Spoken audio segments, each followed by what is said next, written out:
This is The Baseline, discussing the hot button topics of the NBA. Welcome, everybody. You are tuned to The Baseline. Cal Lee, Warren Shaw, discussing the hot button topics of the NBA, fresh off of All-Star Weekend, and with a few days remaining before we get back into the swing of things, which primarily is the final stretch of NBA basketball games, what has already been a remarkable first part of the season. Now we move to Act 2. And with that also comes the possible movement that's going to take place over the course of the next few days. Much to discuss. Already a lot's happening, a lot of whispers inside the room. Who gets moved, which teams are looking to deal big, and those might even try to do something small. However it means, bodies are probably going to be wearing new jerseys. It's just an exciting time right now after such an exciting All-Star weekend. And to discuss all the stuff that's happening right now, you know I got to do it with my right-hand man, 50 grand NBA aficionado, Don Man contributor, right up one of the illest websites, www.shawsports.net.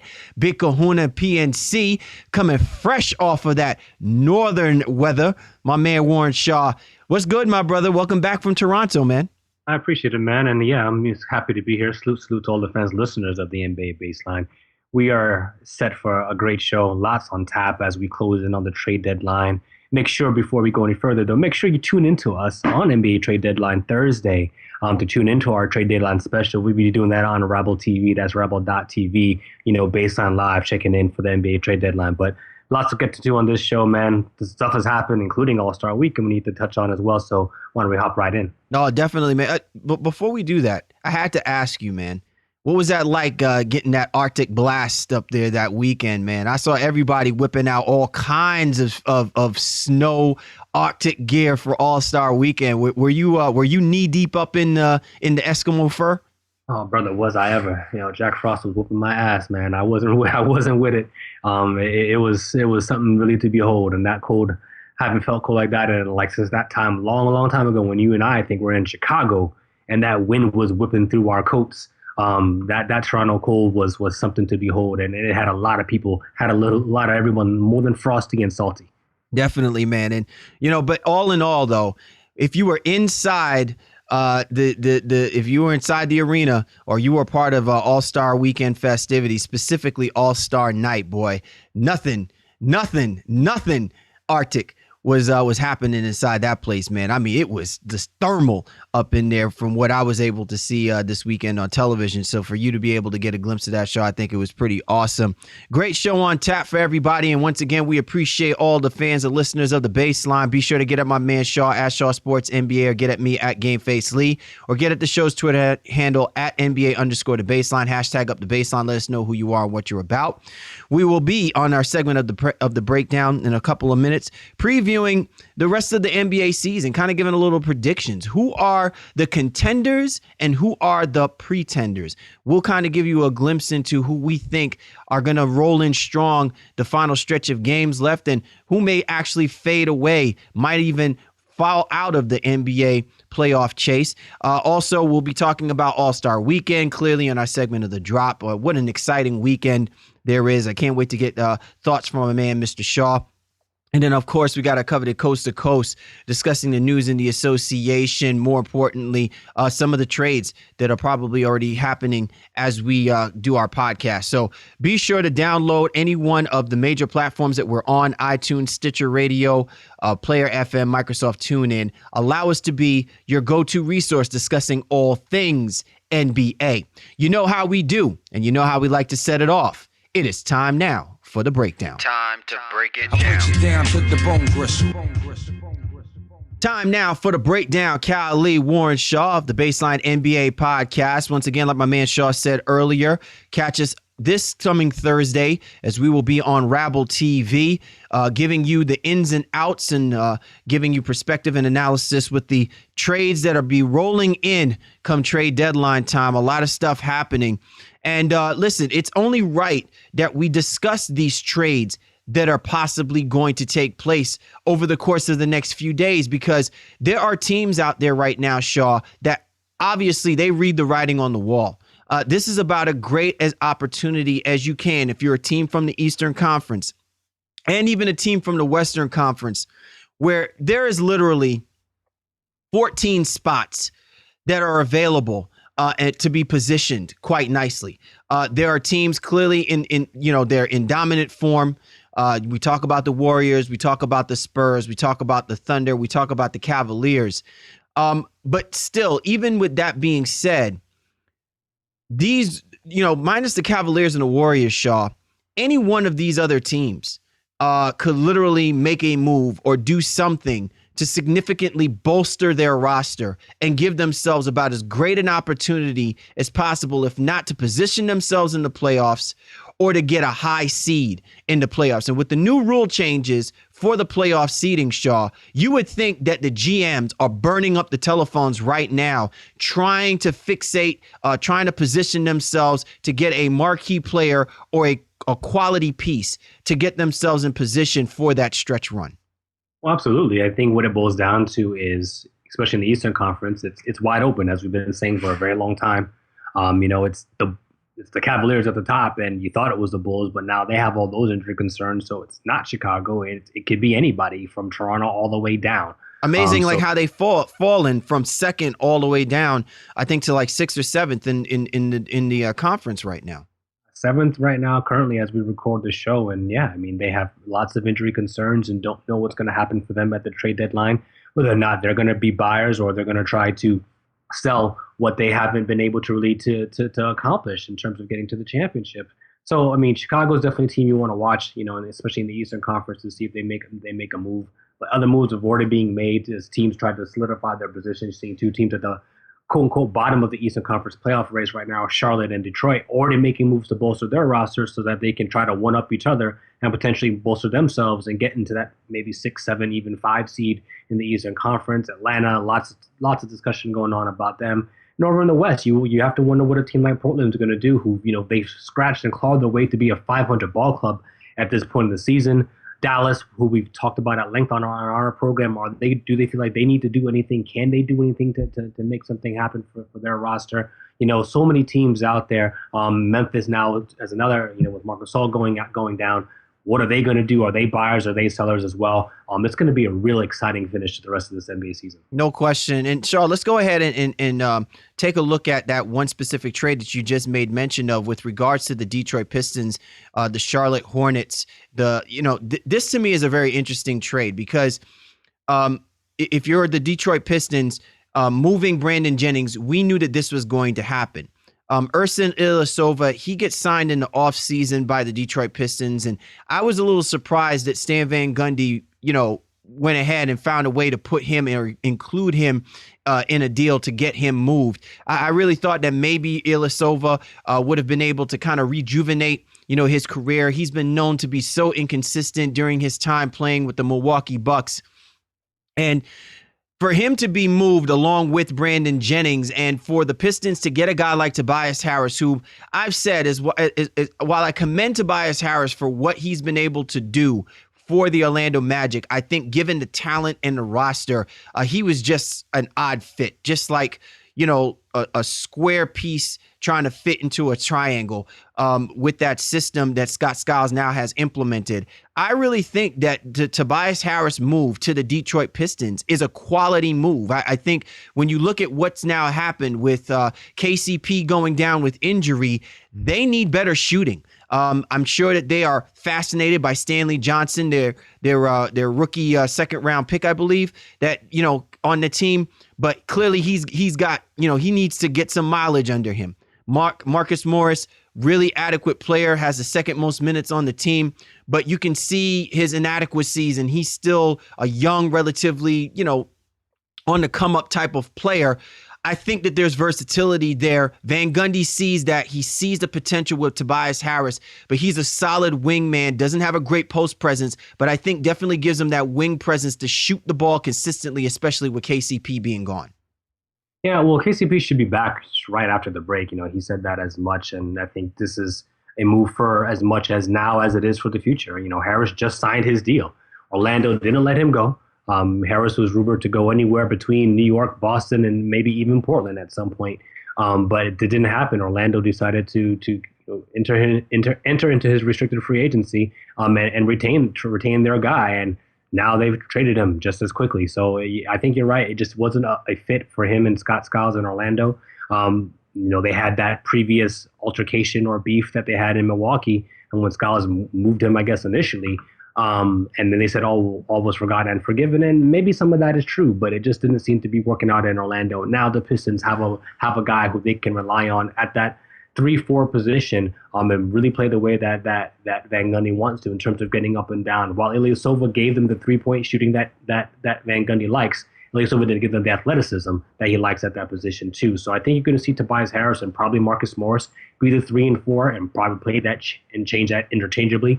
Harris is big enough where he can post up at times. He's not great down there, but he can do it. But yeah, he is a very, very solid 3 guy and a slasher, and can really help out this roster moving forward, especially with KCP coming back.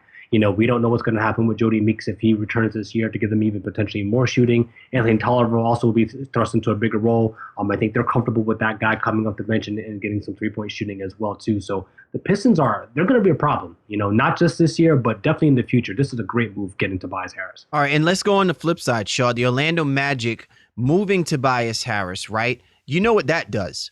That opens up the door for Aaron Gordon. And if people did not see what Aaron Gordon was able to display during the slam dunk contest, and why would I correlate Aaron Gordon with slam dunk contest, Orlando Magic, and moving forward?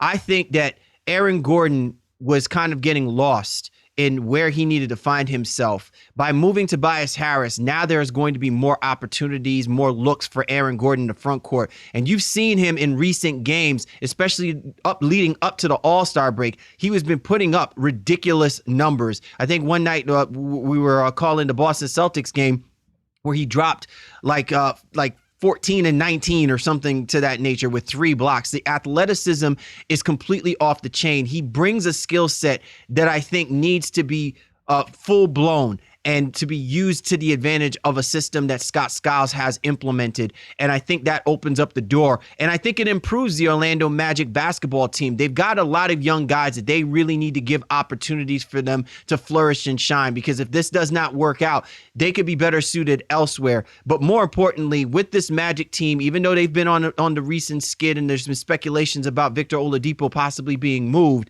I really think that they understand what they have in a guy like Aaron Gordon. He's a first-round draft pick. I think now he gets an opportunity during this last stretch of games to really help this Orlando Magic team make a push to get into that playoff picture.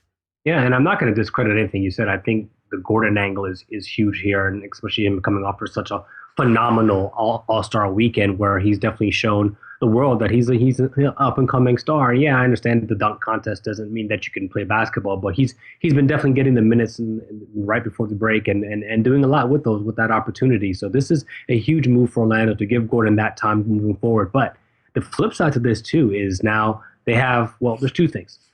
Hazonia is also now has an opportunity to play. That's true. He gets bumped up the totem pole. Exactly. Right. So, with Harris being gone, who was playing the 3 and 4 position, Hazonia now gets to kind of control that 3 position. Evan Fournier is going to be there as well too, and he's still a young guy, and he's going to get some minutes. But I think it gives them an opportunity to really, really play those young guys that you mentioned: Oladipo, Fournier, Hazonia, and Gordon.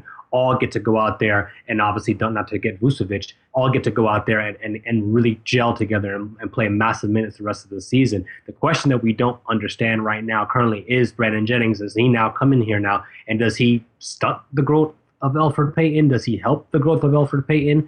Who's going to start between those 2 guys? Does it matter? Do they just split time? That's the one question I'm a little bit concerned about, because Jennings and Skiles, they've played well, they played together before, and I guess it was fine and there was no real issues. Jennings understood Skiles as a coach, understood what he wanted from him. But it does seem to mean that Elfrid Payton might now be taking a little bit of a step backwards. Yeah, and I'll be interested to see how Scott Skiles utilizes Ilyasova. I believe Scott Skiles was coaching Ilyasova prior some years ago with the Milwaukee Bucks. Is that right? I believe so. I think when Ilyasova was a Milwaukee Buck, Scott Skiles was a coach at that time frame. I don't know how much he is still a Scott Skiles guy, but if I'm Scott Skiles, I will not rock the boat with the rotation that you got with some of these young guys. If nothing else, Celia Silva should be someone that comes off the bench, fills in some admirable minutes. I know that there's been rumors about Channing Frye possibly getting moved. But even if that being the case, to me, I think that this is definitely a good sign for guys like Hezonja and for Aaron Gordon. You're tuned to The Baseline. Cal Lee, Warren Shaw, discussing the hot button topics of the NBA, our segment of the breakdown, as we discuss some of the possible trades and possible moves that'll be taking place over the next course of a few days. Shaw, let's go ahead and switch gears and talk about the trade that already has happened when we talk about the Charlotte Hornets and getting Courtney Lee, quality two-guard. Clearly he's no Kawhi Leonard or Paul George, but he is someone that does play adequate defense. He'll hit the perimeter J every now and again. He doesn't have to be the featured guy and doesn't have to have the ball in his hands. I think it's an adequate move because clearly the experiment with PJ Harrison and really whatever they were trying to do in that two-guard position just simply was not working out. Something had to be done. And clearly Steve Clifford now has an adequate piece, I think a much more reliable piece to help Kemba Walker, Nicholas Batum, and the rest of those cast of guys to try and continue to make this push and cement themselves in the playoff picture. Yeah, it was one of those not necessarily underrated moves. I think everybody understands that this was a very good move for Charlotte. And getting a guy, as you mentioned, who does all those things very well, good teammate, good locker room guy. And he's a guy that's, who's liked but never loved. And continues. It seems like he's moved every trade deadline or every summer at some point. A team is getting rid of Courtney Lee, although they're like, oh man, he was a great guy to have on our team, but nobody seems to keep him. But I think this is more of an emergency room for Charlotte. They had that good start to the season. Then they had a real, bad part where they were losing a bunch of games and Walker was in and out of the lineup. Batum was in and out of the lineup. Al Jefferson is still out of the lineup currently. And then they got MKG back, and that was a spark to their season. And they seem to have gotten back into the playoff picture. And they said, you know what? We're going to take a crack at this thing.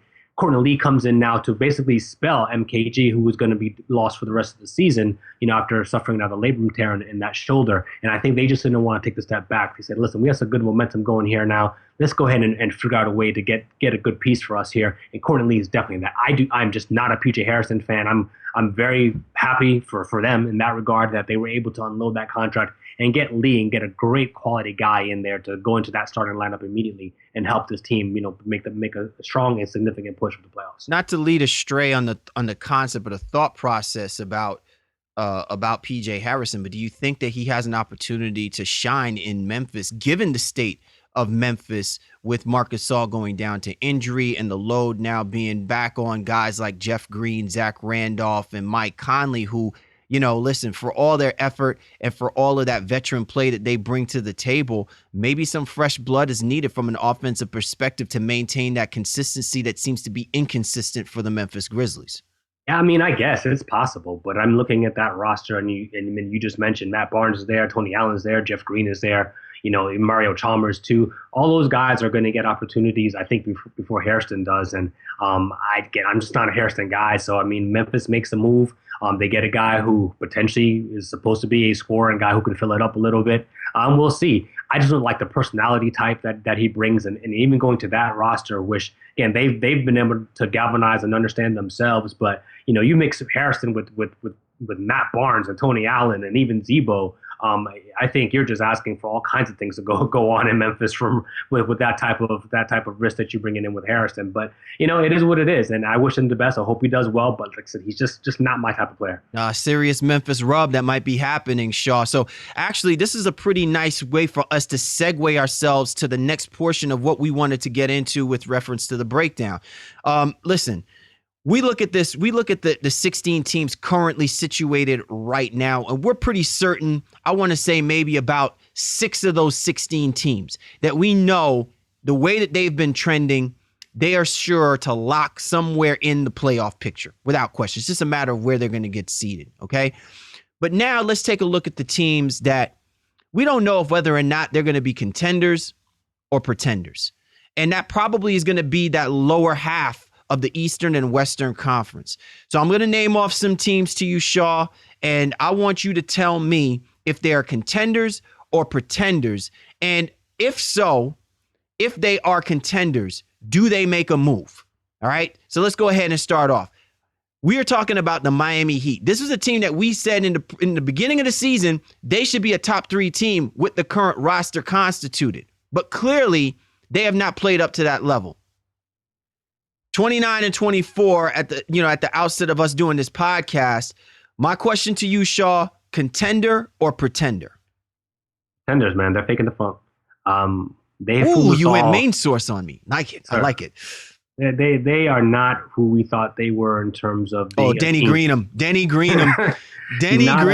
Not a team that we thought, was going to be able to get the spacing, get the shooting, get all the things that were necessary for them to play in the manner in which they wanted to in terms of playing fast and getting tragic. Tragic has really been tragic to me. Most of the season and a couple games here and there where he's played all right. It just hasn't worked out for me in looking at Miami. And yeah, they have a winning record, but I just don't think they're going to go into the playoffs and really do much. Maybe depending on who they match up in the first round with, yeah, they can maybe do that, but they're not really going to do much outside of that. And now, obviously, we have the Chris Bosh scare we have to worry about too. So I think all signs are pointing down in Miami. They might move Whiteside, which I think would be the best thing for them. Again, not one of my type of players. I'm just not a big fan of what Miami's been able to do this season, despite having a winning record. I got to agree with you. I really think that the Miami Heat, when we talk about teams, it's kind of ironic. We never really mention the Miami Heat as teams that have been a disappointment. But when you really look at what they've done over the last couple of weeks, they could probably be one of the most disappointing teams in the Eastern Conference. And I mean, a lot is left to be desired about what Pat Riley is going to be able to do with this roster. We do know that some of the trades and moves that they're making is more like, to what your point is, a salary dump. Ultimately, this is just going to come down to, is this team built to win? And right now, they're just not built to win. The only person that might actually still have it in him to do anything significant is Dwayne Wade. With Chris Bosh, he's always a misnomer. You can look at the stats. The stats look nicey, gloss them up. You know what I'm saying? Spit shine it real nice, armor all it up if you like to. But it means nothing when you look at the bigger scheme and the big picture of things of where this Miami Heat team is going to be moving forward. And again, I don't know if he's just completely settled in being the complimentary guy. We said that for this Miami Heat team to take it to the next level, one of those guys has got to step out and step strong. And neither one of them, be it Dragic or Chris Bosh, have been able to do that. And really, to the credit of Dwayne Wade and Eric Spoelstra, they're the only two reasons why this team is even above 500 at this point. All right, Sean, next team that we want to talk about, contender or pretender, the Chicago Bulls. Do you see them as being a contender or a pretender? Well, by virtue of all their injuries, they are pretenders. Maybe Fred Hoiberg in his first year, it just was a little bit much for him, trying to get everybody onto the same page and get their offense under the way that he wants them to play, up and down and up tempo. Rosen out of the lineup, now Jimmy Butler's out of the lineup.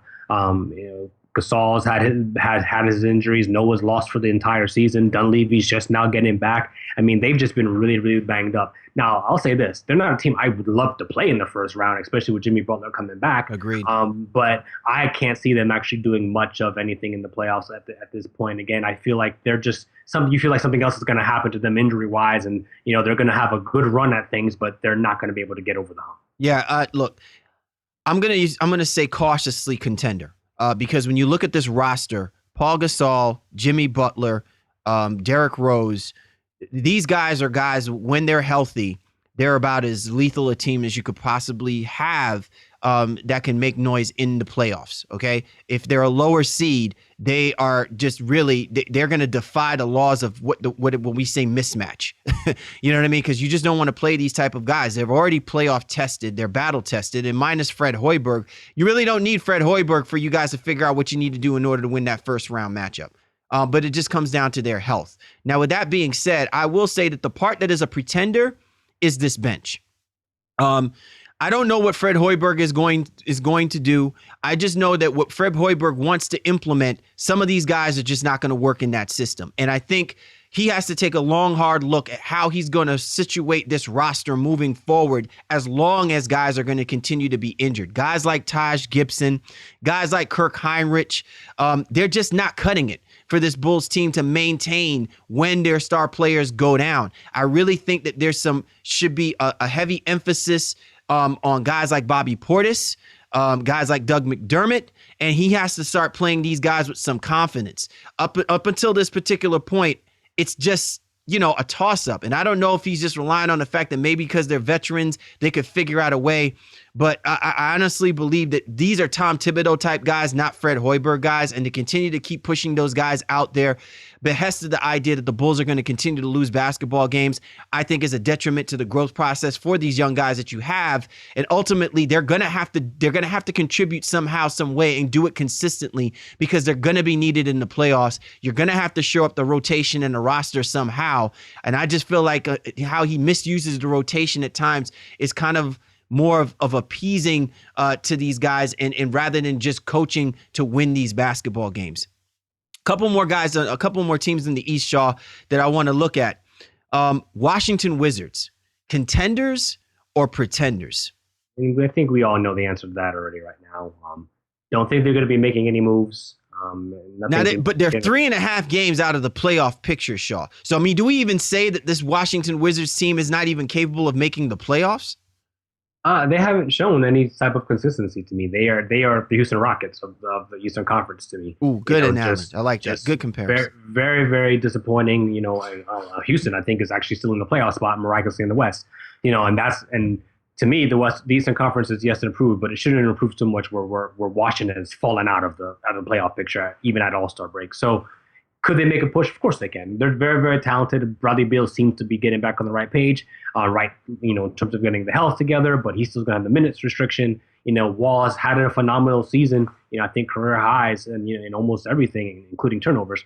But I just can't see this team getting over the hump to really do anything significant. But again, same thing. If they get in, you're not lining up to play this team if they do somehow get into the playoffs. But I just don't feel like they're probably going to have enough. I think the moves at Charlotte and Detroit, who we just talked about, those moves are significant, I think, and should pay immediate dividends to keep those two teams in the hunt. And that would mean somebody else would have to fall out and before Washington could even get in. You're tuned to The Baseline. Cal Lee, Warren Shaw discussing the hot button topics of the NBA, our segment of the breakdown. Contenders and pretenders. Just finished discussing teams that we think are possible contenders and possible pretenders in the Eastern Conference. Shaw, one team that I do want to touch on real quick, the Boston Celtics. They sit in the third position, before we, resume games.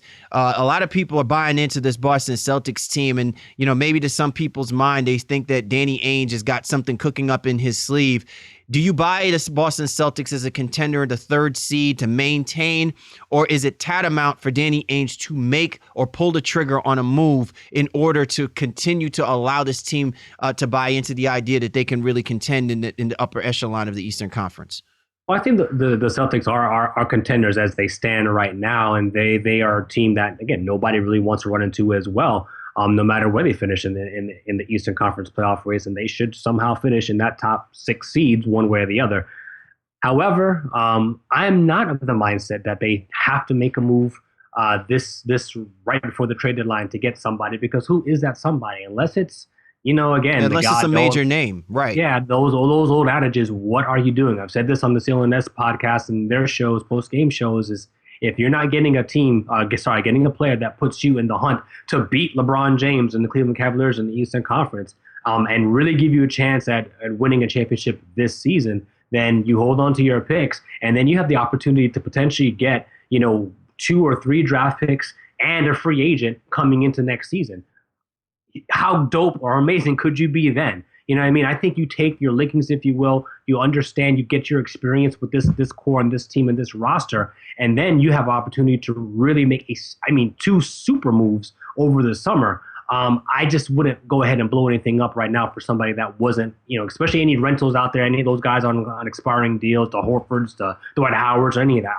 I wouldn't do it. So right now, as they stand, I think they have proven to be contenders. I'm not saying that they're going to win the Eastern Conference or anything like that, but I'm happy with the progress that they've made, and I wouldn't do too much to disrupt that. It really reminds you of a Golden State Warriors team some 5 years ago. Remember, homegrown guys, Steph Curry, Klay Thompson, Draymond Green, I mean, who's to say that what the Boston Celtics don't have with some of these guys that they going to potentially become a solid team collectively? And then you add in that piece, that free agent signing, Andre Iguodala-like type signing that comes in and helps put this team over the top. It's been done before, no question. Let's go ahead and switch gears, Shaw, in the Western Conference. I'm just going to shoot off some teams' names right now, and you tell me.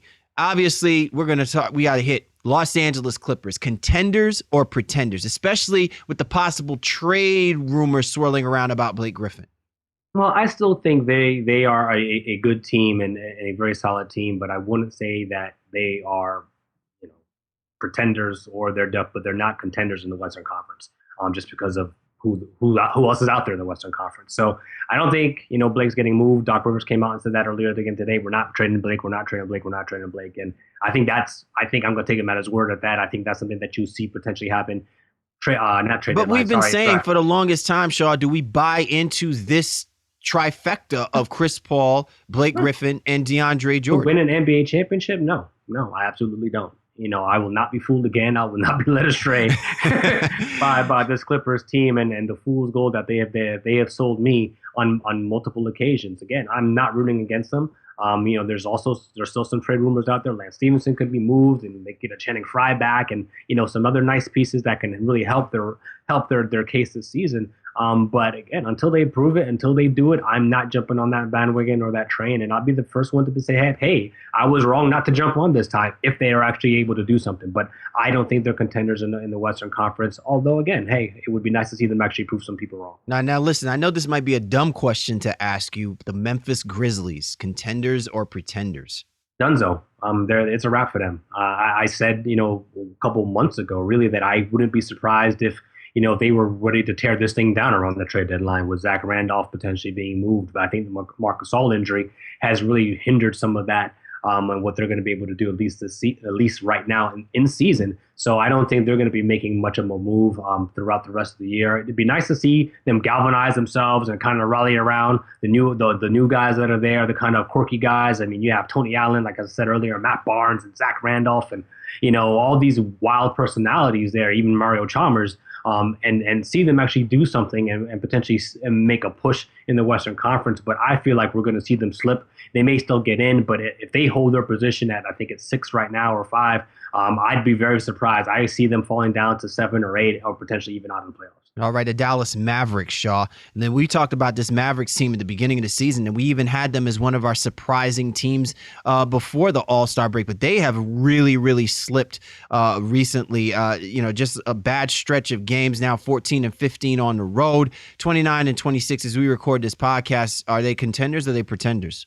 I mean, they've had a nice story, but I mean, they were never really contenders in this whole thing at all. I mean, they're a team that they're gonna put up a decent fight, might win a game or two in the playoffs, and then they're gonna bow out. But do you think that they will fizzle out? This stretch of games. I mean, they're only 2 games out of getting knocked out of the playoff picture. And listen, we know that Rick Carlisle is as great a coach as there is in the NBA, but is the personnel enough to hold off guys like the Portland Trailblazers, the Jazz, and the Rockets, and maybe possibly the Sacramento Kings?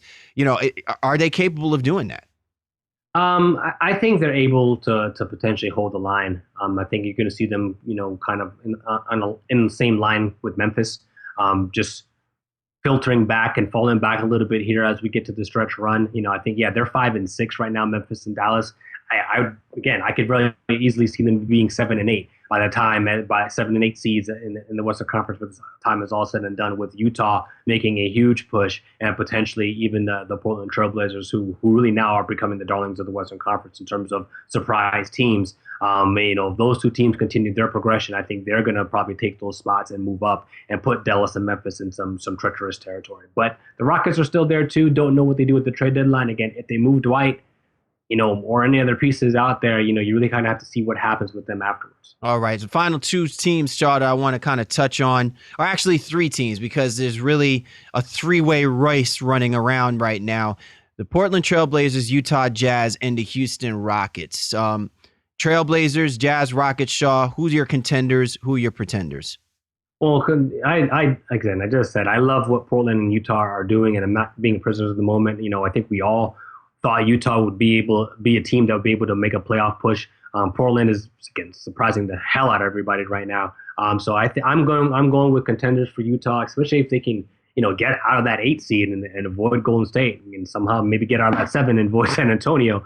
Then they have a chance to be a real problem again. I don't know if they can beat OKC, but they can be a problem for them. And same thing with Portland, again, with Lillard and, the quote unquote Lillard time, that's a team who right now you have to think is trending upwards and feel like they have all the things going for them as we, hit the second half of the All-Star break here now too. And with the Rockets, listen, they are not a very good basketball team. And I don't, even if they get in, I don't think they're doing anything. I'm not scared about them getting into the playoffs as I am with some of the other teams that we mentioned at the Eastern Conference. So complete pretenders for the Houston Rockets. But I like what Portland and Utah are doing. I'm going to go with contenders. All right. Well, there you have it. A breakdown of the teams that are possible contenders and pretenders as we move forward with the last 28 games remaining on docket for the regular season. Who's getting in? And who's going to be sleeping with the fishes? We don't know, but throughout the course of this year or the rest of the season, we are going to keep our finger on the pulse and keeping track of that. You're tuned to The Baseline. Cal Lee, Warren Shaw discussing the hot button topics of the NBA. And this was The Breakdown. Time now for The Drop. Cal Lee, Warren Shaw, The Baseline NBA podcast. And if you did not have your television sets tuned in on NBA, on TNT, for NBA All-Star Night, NBA All-Star Weekend, I don't know what to tell you. If you just found it more of a priority to watch the Grammys, then you need to get your head checked. The best thing I've saw on television, really was that slam dunk contest. And it was just a phenomenal display of aerialism between Zach LaVine and Aaron Gordon. The 3-point shootout, you talk about a barrage of shooting being displayed between Steph Curry and Klay Thompson, came down to the final shot. It was just awesome to see, those two specific events. And then even the skills competition, which I thought was great as well too. I love the concept between the bigs and the guards. Just really, All-Star Night was just pure Bella, Shaw. It absolutely was. It was so much fun and so refreshing to watch when you really had pretty much a lot of this preconceived notions that it was going to be, a mundane evening, a mundane night altogether, and that you weren't going to get much excitement outside of maybe the 3-point contest. I think the skills competition was definitely a big surprise, especially seeing the bigs compete and able to get in there and get the win with Cat, taking down Isaiah Thomas. I just love the fact that they took it seriously. Yeah. I love the fact that they took it to heart. You saw the interaction between Draymond, between Boogie Cousins, as far as, it was just like they genuinely wanted to see one of their guys, beat one of the guards. And that to me, that's what you want. That's the exuberance that you want when these guys participate during these All-Star Weekend events. No, you definitely want that, and you saw it early on. You think even Draymond said, "Well, listen, if I don't win, one of the bigs are going to get it. We're taking down these guards, taking down these small guys," and it happened. And again, that was great. It really was a lot better and more well played out than I thought that I could have even imagined. And then to get that 3-point contest and Steph and Klay to go down into the final as well. Devin Booker snuck in there and tried to give them a little bit of a razz too, but didn't work out for him. But that showdown between Steph and Klay was great. Great drama, for the Splash Brothers. And especially in that first round where Steph had to hit the final 2 shots to even get in. You talk about clutch. We don't even talk about that because we talk about how money Steph Curry is, but it came down to the 2 shots for him to even position himself to be in that championship round against Klay Thompson. Absolutely remarkable. I was a little concerned. I was worried. I was like, "Yo, is this guy really not going to get here and get into the championship round?" But as always, Curry's clutch. He comes through at the end there and was able to get in. But again, it was too much. Clay was phenomenal down there. I think he hit 8 straight at some point and, really just walked off. He just like kind of Larry Bird style walked off hitting those threes and those money balls in the corner there to seal the win for him. So great 3-point contest to watch. Oh, and what about Devin Booker? We, no one's talking about this young phenom, 19-year-old phenom, Devin Booker. He comes in, right? He's basically a replacement, so to speak, coming into the 3-point contest. And he basically gets into a 3-way tie between him, JJ Redick, and James Harden. And I mean, he basically catapults himself, to me, I just think that's remarkable for someone this young, this poised. We're talking about a guy who I think really is going to be, keep your eye on him in the second half of the season. We didn't think that he was capable of being able to shoot the basketball the way that he was able to display. I know that it's just the 3-point contest, but I just thought it was remarkable that he even found himself in that 3-way tie, given the talent that he was surrounded by in the moment that he was playing in. Yeah, I mean, I think that's a great point. 19-year-old rookie goes out there in the position that he's not even supposed to be in, quote unquote, so to speak. I mean, he was originally selected for the 3-point contest, but he was snubbed, I think, from the Rising Stars game initially. He got into that, had a nice showing out there as well, too. And I think the world got to see who Devin Booker is. And it's definitely something that you want to see happen for the Phoenix Suns franchise, who we've been much maligned, and we've trashed on our show here too because they deserved it. They deserve to have been trashed. But Devin Booker's a nice bright spot, and hopefully he can finish the rest of the season strong. He's showing in All-Star Week and shows that he belongs, and hopefully that'll propel him with that confidence to finish out and have a great rest of the season as well. You're tuned to The Baseline. Cal Lee, Warren Shaw, discussing the hot button topics of the NBA, our segment of The Drop, talking about All-Star Weekend. Shaw, let's go ahead and focus our attention to the All-Star, the Slam Dunk Contest that was sponsored by Verizon. I want to get your take, Shaw.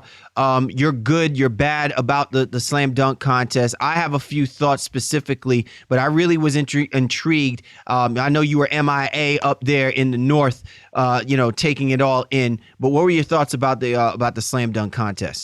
Well, I'm going to go ahead and, I guess end speculation. Do I think it's the best dunk contest ever? No, but Thank you. Thank you.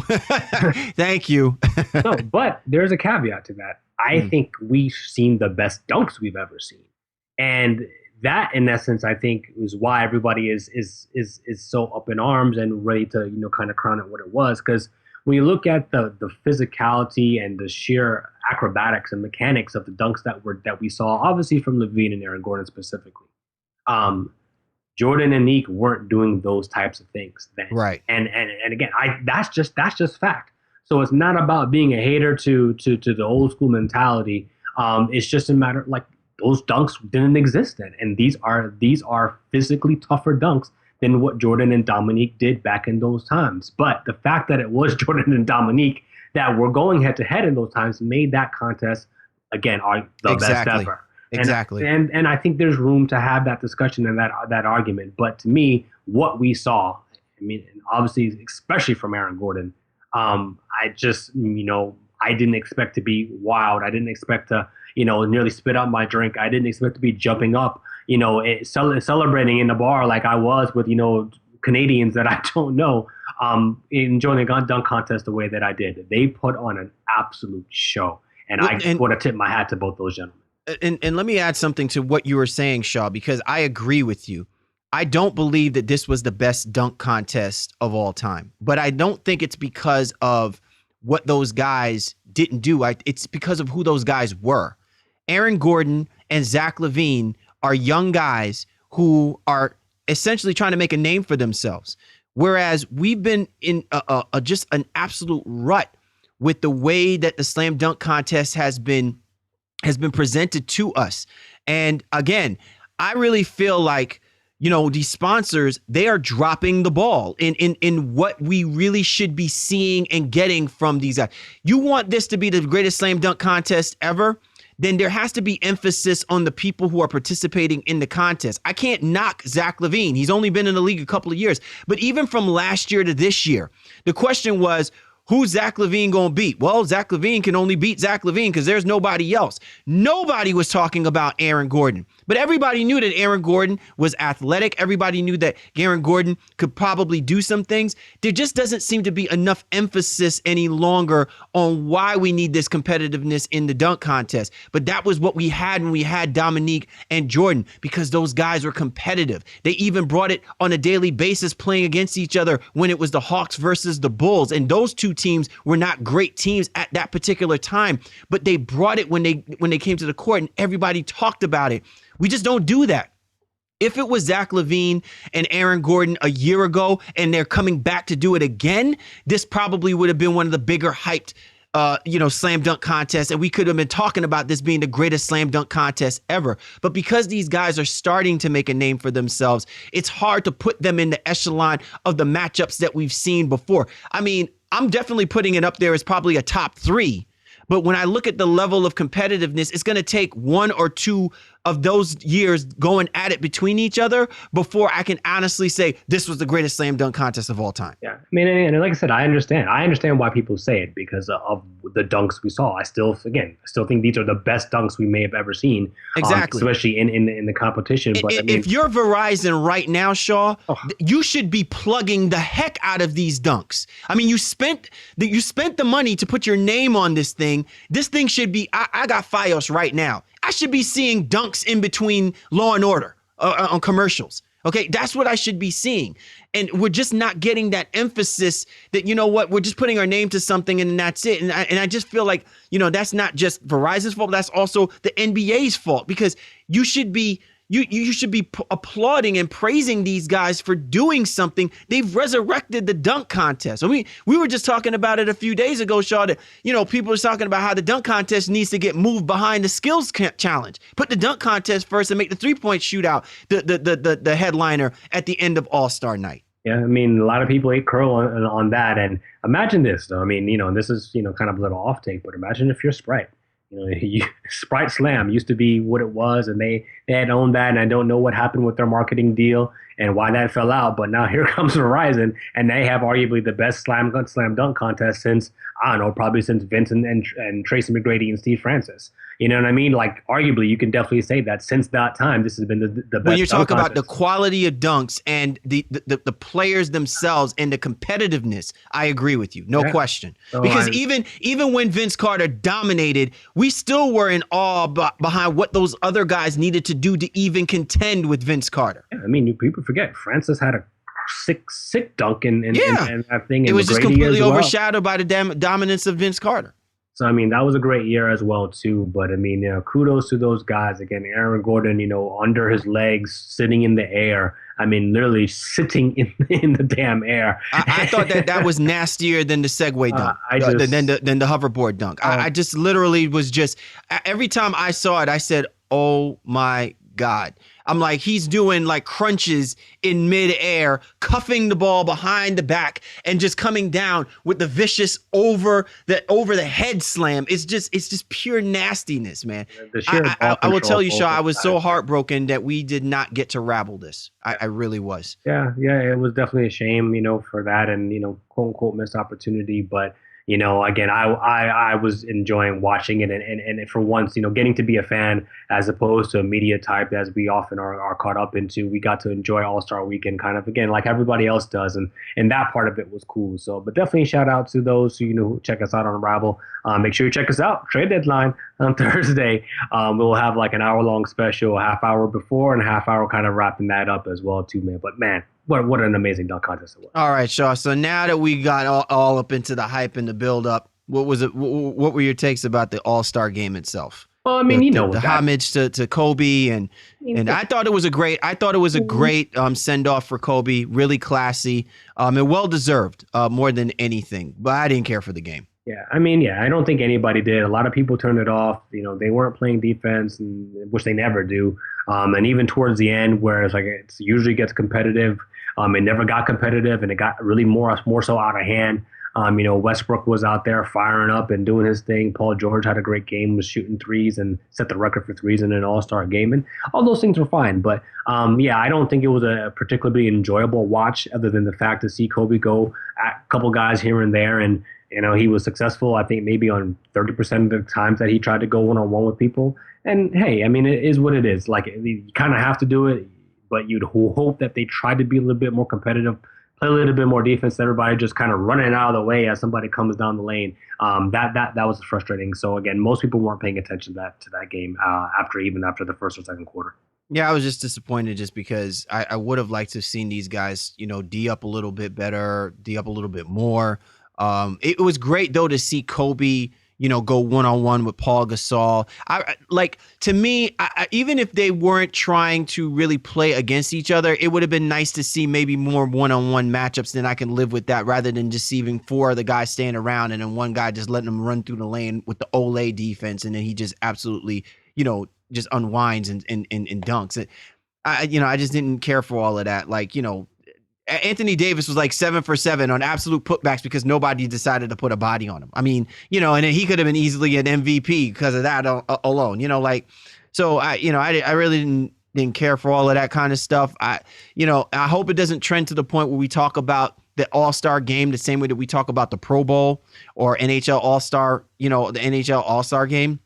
Because I really think that as far as a viable product goes, with less the risk of guys punishing their bodies, that this is a great quality game during, the mid-season for people to take part in and to enjoy. And I just don't want it to get diminished by a lackluster belief that, I don't want to risk injury or anything like that. Even if it means that, you don't play a full 48, even if you just play half of that, I would just like to see them play a little bit more competitively because people pay to see this quote unquote quasi dream teams of the Eastern and Western Conference kind of clashing. And I would like to see a little bit more of it. But nevertheless, man, it was still an awesome NBA All-Star weekend, one for the ages, definitely one to take in and soak in. And we can only hope that the NBA continues to build on this for next year. You're tuned to The Baseline. Cal Lee, Warren Shaw discussing the hot button topics of the NBA. And this was The Drop.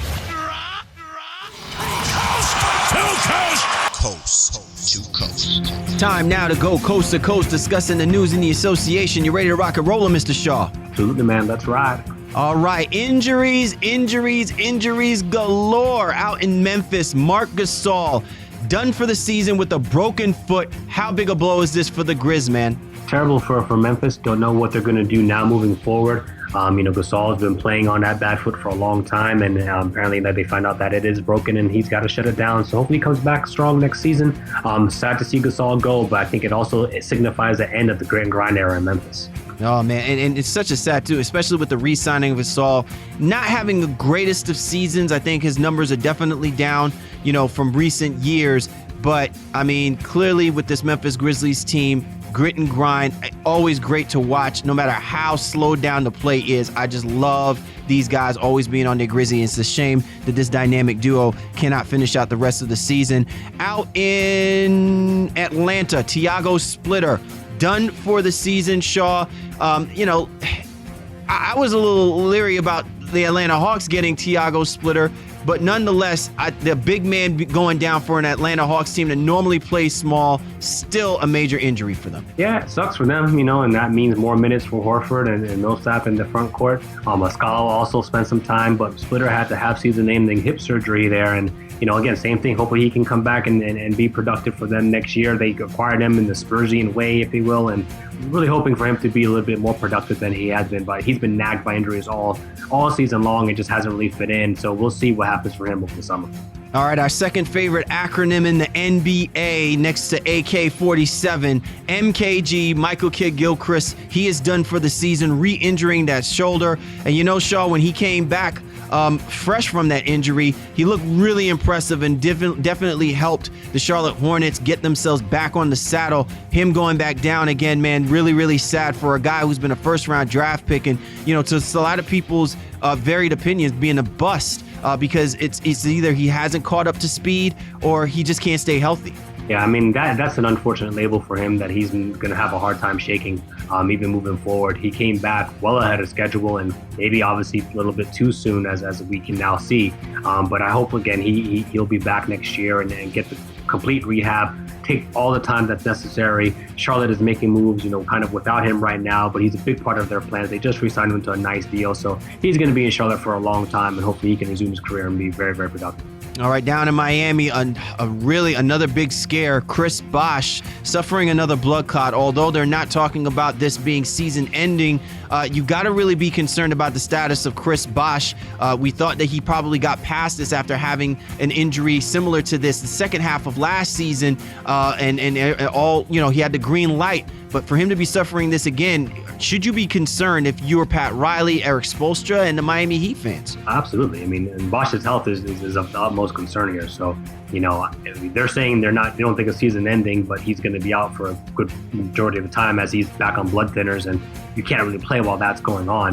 To me, it might as well be season ending, because I don't see the point in him risking his health if this situation has now come back to kind of bite him again in the second consecutive season. If you're the Miami Heat, you need to worry about Chris Bosh, take care of Chris Bosh, and whatever needs to be done to get him back right is what needs to be done, and not worry about him trying to get back this season. And again, I'm not knocking the organization or the medical staff, but the fact that they're not saying that he's out for the season is a little concerning to me. I would want him to be done and get himself all the way back to full health.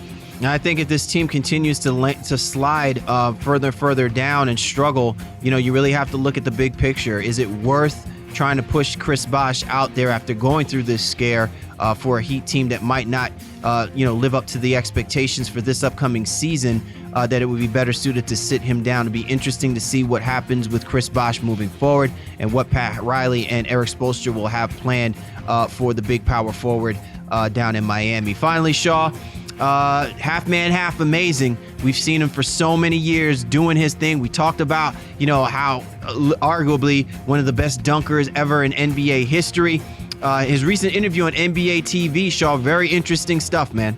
Yeah, it absolutely was. VC is one of those intriguing guys, and I actually played against him, quote unquote, if you will, in high school. So, kind of a special thing for me to even watch him reflect on his career, the dunk contest, and leaving Toronto, and, some of those harsh feelings that he had, all the injuries he's dealt with, and him even saying that he's not ready to hang things up just yet. Still has a lot of love for the game, has a lot he can teach. And if you get a chance to check it, and, NBA TV will definitely be airing that over and over again. Check it out, because VC is, one of those real intelligent guys, has understood his role and understand that he's aged and can't do the things that he's done. Not one of those superstars who's out there still trying to really hog the ball and live up to all the former glory. He knows who he is right now, and I think he's going to finish off his career very, very well. Man, I keep thinking about the time that, Tracy McGrady and Vince Carter both playing for that Toronto Raptors team. If the Raptors had just figured out a way to keep both of these guys, my God, what could we have been talking about with those two, besides the fact that they were cousins? I mean, Tracy McGrady was such a phenomenal basketball player coming into his own, and Vince Carter was absolutely just thrashing the league. If those guys were still on that team, man, who knows what the Raptors did? They probably could have been a dynamic duo, a fearsome force, possibly talking about, Eastern Conference Finals type deal, which you had those two guys on the court at the same time. I think that's a great point. That's, potentially even a reminisce segment for us at some point, maybe to kind of go back to the Raptors, what could have been, with those two players, man. So I think, they have a lot of love. And even in the NBA TV interview, Vince says, listen, a lot of stuff that was portrayed between he and T-Mac was obviously misconstrued and wasn't quite the way that it went down, as a lot of those things often end up being the case. But I think it would have been very interesting to see how they finished out. Before we close out here, man, hot off the press, Wojo reporting that the Brooklyn Nets may have found their man. We're waiting to see if Sean Marks from the San Antonio Spurs is going to accept their general manager job. Wojo reporting that they have offered Sean Marks of the San Antonio Spurs the general manager job in Brooklyn. So wait to see if he goes and accepts that. And if he does, I think that means that they're probably going to go back to the San Antonio franchise and get their coach as well, too. So stay tuned to that. Definitely in the next show on our Rivalcast on Thursday. Oh, yeah, man. I like it. I like how you setting it up, baby. I like how you setting it up. We transition off from coast to coast right into the trade deadline rumors and talks, man. Awesome stuff. And this was really an excellent show post All-Star weekend as all directions are leading now towards the final stretch of games to the NBA season, the trade deadline on the come up. Really some exciting stuff happening as we start furthering into this season, Shaw. And the dynamics about what we're seeing from these teams specifically is lending more for us to continue to keep focused. It's beyond the numbers, and it's really coming down to the personnel. It's coming down to the possible matchups, and really some historic games are now funneling through over the next few weeks. So we're talking about teams like the San Antonio Spurs and the Golden State Warriors. Can they continue their dominance? Will the Cleveland Cavaliers make a move, a blockbuster move, to put themselves in that conversation about being a team that is deserving to possibly win a championship when you have the best player in the game in LeBron James? And the Oklahoma City Thunder, is this their last ride? Got so many great storylines that we cannot wait to get ready to dig into as we continue to this part of the season, man. Yeah, man, I can't wait for Thursday. Hope everybody tunes in with us. It's going to be, a lot of fire, a lot of fun. We're already seeing some things go down, brother. So hopefully the NBA and these teams can continue the great vibes and the constant movement to really help some of these teams, like you say, propel themselves and position themselves for the stretch run. Definitely, man. So for the baseline, Kali, Warren Shaw, we appreciate you guys. Be sure to catch us this Thursday. Rabble TV will be on and popping, giving our take of everything happening leading up to and after the trade deadline. For the baseline, Kali, Warren Shaw, we appreciate you guys, and we'll catch up with you next time.